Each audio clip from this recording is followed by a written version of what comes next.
সিরিয়ায় আবারও বাড়ছে সংঘাত। সশস্ত্র গোষ্ঠীর উত্থানে কোণঠাসা সরকারি বাহিনী, নিহত বেড়ে ৩০০। বিদ্রোহীদের দখলে একের পর এক শহর, গৃহহারা বহু মানুষ। গাজায় ত্রাণের লাইনে ইসরায়েলের বিমান হামলা, মার্কিন দাতব্য সংস্থার ৩ স্বেচ্ছাসেবী সহ একদিনে নিহত ৪৫। যুদ্ধবিরতির আলোচনা করতে মিশরে হামাসের প্রতিনিধি দল। ক্ষমতা গ্রহণের আগেই ব্রিক্সের সদস্যদের কঠোর বার্তা ট্রাম্পের। নতুন মুদ্রা বাজারে আনলে শতভাগ শুল্ক আরোপের হুঁশিয়ারি, বাণিজ্য যুদ্ধের আশঙ্কা বিশ্লেষকদের। ঘুষ কেলেঙ্কারি নিয়ে অবশেষে মুখ খুললেন গৌতম আদানি, বললেন আঘাতে শক্তিশালী হবে প্রতিষ্ঠান। গ্রেফতারি পরোয়ানা নিয়ে তথ্য দেয়নি ওয়াশিংটন, দাবি নয়াদিল্লির। এবং তুষারঝড়ে বিপর্যস্ত নিউ ইয়র্ক সহ যুক্তরাষ্ট্রের কয়েকটি অঙ্গরাজ্য, ব্যাহত যান চলাচল। ঘূর্ণিঝড় ফেঞ্জলের প্রভাবে বন্যার কবলে ভারতের তামিলনাড়ু, 4 জনের মৃত্যু। প্রায় 8 বছর পর আবারও তীব্র হচ্ছে সিরিয়ার গৃহযুদ্ধ। শুক্রবার আলেপ্পোয় সশস্ত্র বিদ্রোহী গোষ্ঠীর চালানো হামলার পর দলে দলে বাড়ি ছাড়ছেন বাসিন্দারা। প্রাথমিকভাবে প্রতিরোধের চেষ্টা করলেও এর মধ্যে আলেপ্পো এবং ইদলিবে কোণঠাসা হয়ে পড়েছে আসাদ বাহিনী। মিত্রদেশ রাশিয়া এবং ইরান যখন নিজেদের নিয়ে ব্যস্ত, তখন আবারও আক্রমণের মুখে আসাদ সরকার। কয়েকদিন ধরেই সিরিয়ার গুরুত্বপূর্ণ 2 প্রদেশ ইদলিব এবং আলেপ্পোতে চলছে পাল্টাপাল্টি হামলা। এরই মধ্যে শহর দুটির বিভিন্ন ঐতিহাসিক স্থাপনা নিজেদের নিয়ন্ত্রণে নেয়ার দাবি করেছে সশস্ত্র বিদ্রোহী গোষ্ঠী হায়াত তাহরির আল শাম বা HTS। এতে রীতিমতো কোণঠাসা হওয়ার অবস্থা আসাদ বাহিনীর। হঠাৎ করে সংঘাত পুনরুজ্জীবিত হওয়ায় আবারও বাড়তে পারে বাস্তুহারা মানুষের সংখ্যা। গত কয়েকদিনে আলেপ্পো ও ইদলিবের সীমান্তবর্তী এলাকা ছেড়েছে প্রায় 10,000-এর বেশি পরিবার। অগ্রসর হচ্ছেন ইদলিবের উত্তরাঞ্চলের মারাত আল আখওয়ানে অবস্থিত ক্যাম্পের দিকে। ক্যাম্পটিতে যাওয়া মানুষের এ সংখ্যা গত 6 বছরের মধ্যে সর্বোচ্চ। হামলার ভয়ে আমার পরিবার এবং সন্তানদের নিয়ে বাড়ি ছাড়তে বাধ্য হয়েছি। বছরের পর বছর আমরা ড্রোন, রকেট এবং বিমান হামলার ভয়ে কাটিয়েছি।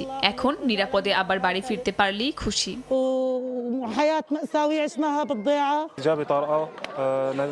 আমরা প্রতিনিয়ত যুদ্ধের খবরের দিকে চোখ রাখছি। সৃষ্টিকর্তা চাইলে আসাদ সরকারের পতন হবে আর আমরা নিরাপদে বাড়ি ফিরে যেতে পারব। দীর্ঘ 8 বছর পর বুধবার আলেপ্পোতে প্রবেশ করেই শহরটির বিভিন্ন জায়গায় একের পর এক হামলা চালাতে শুরু করে HTS। গোষ্ঠীটির চ্যানেলে প্রকাশ করা ভিডিওতে দেখা যায় শিক্ষা প্রতিষ্ঠান, আবাসিক এলাকা থেকে শুরু করে শহরের নানা জায়গায় হামলা চালানো হয়েছে। প্রাথমিকভাবে তাদের প্রতিহতের চেষ্টা করলেও ধোপে টিকতে পারছে না আসাদ বাহিনী। গাজায় এবার ত্রাণের লাইনে দাঁড়িয়ে থাকা ক্ষুধার্ত মানুষের উপর বিমান হামলা চালালো নেতানিয়াহু বাহিনী। মার্কিন দাতব্য সংস্থার 3 স্বেচ্ছাসেবী সহ একদিনে উপত্যকাটিতে নিহত হয়েছেন আরও অন্তত 45 জন। গাজার উত্তরাঞ্চলে নিষিদ্ধ থার্মোব্যারিক বোমা ব্যবহারের অভিযোগ করেছে হামাস। এদিকে যুদ্ধবিরতির প্রস্তাব নিয়ে আলোচনা করতে মিশরে গেছে হামাসের একটি প্রতিনিধি দল।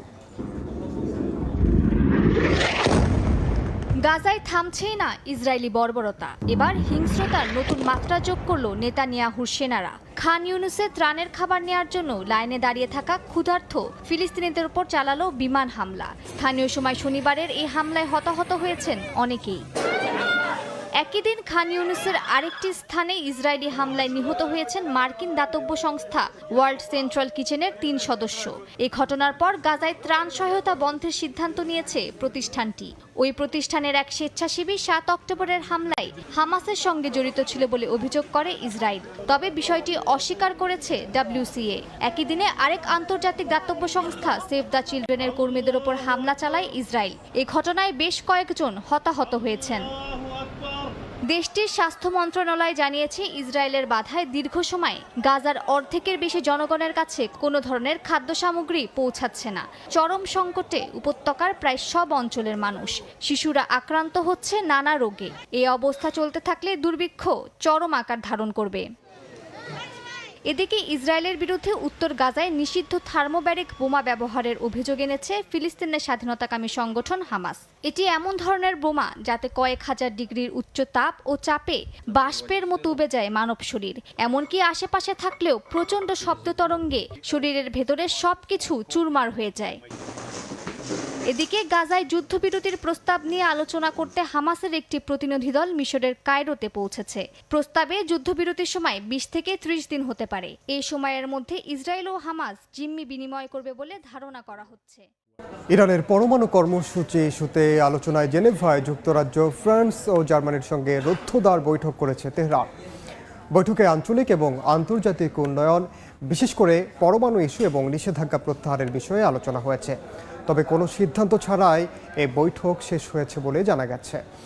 এদিকে ব্রিটেন জানিয়েছে, আশঙ্কা প্রকাশ করে বলেছে, ইরানের পারমাণবিক উচ্চাকাঙ্ক্ষা বৈশ্বিক নিরাপত্তার জন্য হুমকি তৈরি করছে। যুক্তরাষ্ট্র ও ইসরায়েলের অন্যতম শত্রু দেশ ইরান। বিগত কয়েক বছর ধরে পারমাণবিক শক্তিধর দেশটি মার্কিন মিত্রদের মাথা ব্যথার কারণ হয়ে দাঁড়িয়েছে। সম্প্রতি রয়টার্স জানায় ৬,০০০-এর বেশি নতুন সেন্ট্রিফিউজ স্থাপনের পরিকল্পনা করছে তেহরান। পশ্চিমাদের এমন উদ্বেগের মধ্যেই এবার পরমাণু কর্মসূচি ইস্যুতে ইউরোপের ৩ দেশের সঙ্গে বৈঠক করেছে ইরান। তেহরান জানিয়েছে, তাদের পরমাণু কর্মসূচি নিয়ে আলোচনা করতে জেনেভায় ব্রিটেন, ফ্রান্স ও জার্মানির কর্মকর্তাদের সঙ্গে ইরানের জ্যেষ্ঠ কূটনীতিকরা বৈঠক করেছেন। সাম্প্রতিক দ্বিপাক্ষিক, আঞ্চলিক এবং আন্তর্জাতিক উন্নয়ন, বিশেষ করে পরমাণু ইস্যু এবং নিষেধাজ্ঞা প্রত্যাহারের বিষয়ে আলোচনা হয়েছে বলে জানানো হয়। ইরানের পররাষ্ট্র মন্ত্রণালয় বলেছে, নিজেদের জনগণের স্বার্থ রক্ষায় দৃঢ়ভাবে প্রতিশ্রুতিবদ্ধ এবং সংলাপ ইস্যুতে অটল আছে তেহরান। তবে মধ্যপ্রাচ্য ভিত্তিক বিভিন্ন গণমাধ্যম বলছে, কোনো সিদ্ধান্ত ছাড়াই এই বৈঠক শেষ হয়েছে। এদিকে ব্রিটিশ বিদেশি গোয়েন্দা প্রধান রিচার্ড মুর আশঙ্কা প্রকাশ করে বলেছেন, ইরানের পারমাণবিক উচ্চাকাঙ্ক্ষা বৈশ্বিক নিরাপত্তার জন্য হুমকি তৈরি করছে। মুর আরও বলেন, মধ্যপ্রাচ্যে ইরান সমর্থিত সশস্ত্র গোষ্ঠীগুলো ব্যাপক ক্ষতির মুখোমুখি হলেও তেহরান নিজেদের পরমাণু কর্মসূচি ইস্যুতে আগের অবস্থানেই আছে। তীব্র তুষারঝড়ে বিপর্যস্ত যুক্তরাষ্ট্রের উত্তর পূর্বাঞ্চল ও মধ্য পশ্চিমাঞ্চলের বিভিন্ন অঙ্গরাজ্য। দৃষ্টিসীমা ঝাপসা হওয়ায় বিপাকে পড়েছে নিউ ইয়র্কের গাড়ি চালকরা। বন্ধ বিভিন্ন মহাসড়ক। পেনসিলভেনিয়ায় ৬ থেকে ১২ ইঞ্চি পর্যন্ত তুষারপাত রেকর্ড করা হয়েছে। নিরাপত্তার স্বার্থে উইসকনসিন, মিশিগান ও ওহাইও সহ বেশ কয়েকটি অঙ্গরাজ্যে জারি করা হয়েছে সতর্কতা। আগামী সোমবার পর্যন্ত এই পরিস্থিতি অব্যাহত থাকতে পারে বলে পূর্বাভাস দেশটির আবহাওয়া বিভাগের। ১০ ডিগ্রির নিচে নামতে পারে তাপমাত্রা। কনকনে ঠান্ডা বাতাস, সঙ্গে প্রচণ্ড তুষারপাত। দৃষ্টিসীমা ঝাপসা হওয়ায় গাড়িগুলো চলছে অত্যন্ত সতর্কতার সঙ্গে। স্থানীয় সময় শনিবার তীব্র তুষারঝড়ের কবলে পড়ে যুক্তরাষ্ট্রের উত্তর পূর্বাঞ্চলীয় নিউ ইয়র্ক অঙ্গরাজ্য। এতে তুষারের স্তর জমে ১০ থেকে ১৪ ইঞ্চি পর্যন্ত, যেটিকে রেকর্ড বলছে স্থানীয় আবহাওয়া বিভাগ। বরফের চাদরে ঢেকে যায় ডাঙ্কার শহরের রাস্তাঘাট। বন্ধ বিভিন্ন মহাসড়কে যান চলাচল।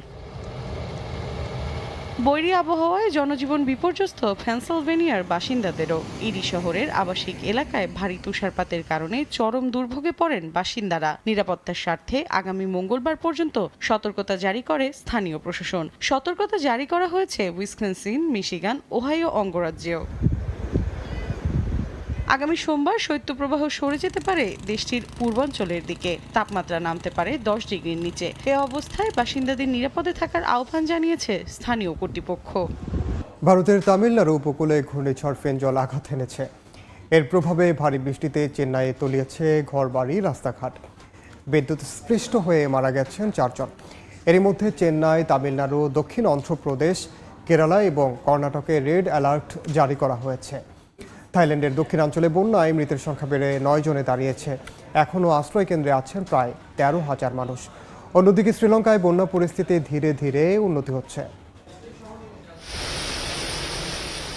রোববার মধ্যরাতে ভারতের তামিলনাড়ু উপকূলে আঘাত হানে ঘূর্ণিঝড় ফেঞ্জল, এমনটাই জানিয়েছে দেশটির আবহাওয়া বিভাগ। রোববার সকালের মধ্যে ঘূর্ণিঝড়টি দুর্বল হয়ে অতি গভীর নিম্নচাপে পরিণত হবে। ঘূর্ণিঝড়ের প্রভাবে চেন্নাইয়ে ভারী বৃষ্টিপাত হচ্ছে, তলিয়ে গেছে বেশ কিছু এলাকা। পূর্ব সতর্কতা হিসেবে তামিলনাড়ু, অন্ধ্রপ্রদেশ, কেরালা ও কর্ণাটকের বিভিন্ন অঞ্চলে রেড অ্যালার্ট জারি করা হয়েছে। চেন্নাইয়ে বিদ্যুৎস্পৃষ্ট হয়ে মারা গেছেন কয়েকজন। ভারী বৃষ্টিতে চেন্নাইয়ের প্রায় ৫৩টি শহর পানিতে তলিয়ে গেছে। ডুবেছে হাসপাতাল ও বাড়িঘর। দমকা হাওয়ায় রাস্তাঘাটের ব্যারিকেড উড়ে গেছে। এছাড়া বিভিন্ন এলাকায় ঝড়ে গাছ উপড়ে পড়েছে। এদিকে ঘূর্ণিঝড় ফেঞ্জলের প্রভাবে শ্রীলঙ্কায় এখনও রেড অ্যালার্ট জারি আছে।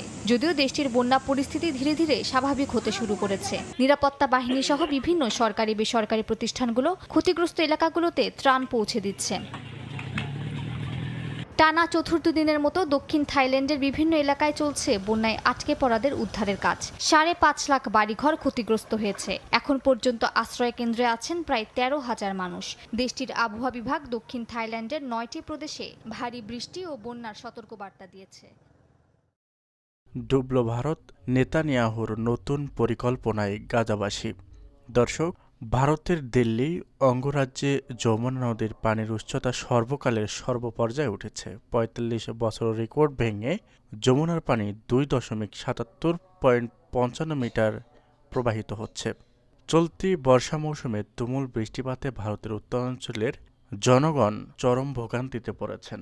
এমনকি নয়াদিল্লিতে বৃষ্টিপাতের নতুন রেকর্ডে উত্তরপ্রদেশের বন্যায় 22 জন নিহত হয়েছে। তবে নিহতদের খোঁজ এখনও পাওয়া যায়নি। এদিকে নেতানিয়াহুর নতুন পরিকল্পনায় মুখ থুবড়ে পড়েছে গাজাবাসী। কেননা নেতানিয়াহু যেভাবে গাজাবাসীদের ওপর আক্রমণ চালাচ্ছে তা একেবারে লজ্জাজনক। কেননা মুসলিমদের এমনভাবে হত্যা কিভাবে মুসলিম বিশ্বরা সইছে। এদিকে লেবাননবাসী রক্ষা পেলেও এখন পর্যন্ত রক্ষা পায়নি গাজাবাসী, যা নিয়ে ক্ষিপ্ত মুসলিম বিশ্বগুলো। তবে যখনই নেতানিয়াহুকে সুযোগ পাবে অমনি ঝোঁক বুঝে কোপ মারবে মুসলিম বিশ্ব। দর্শক, এটি যদি আপনারা বিশ্বাস করেন তাহলে অবশ্যই আমাদের চ্যানেলটি সাবস্ক্রাইব করে আমাদের সাথে থাকবেন।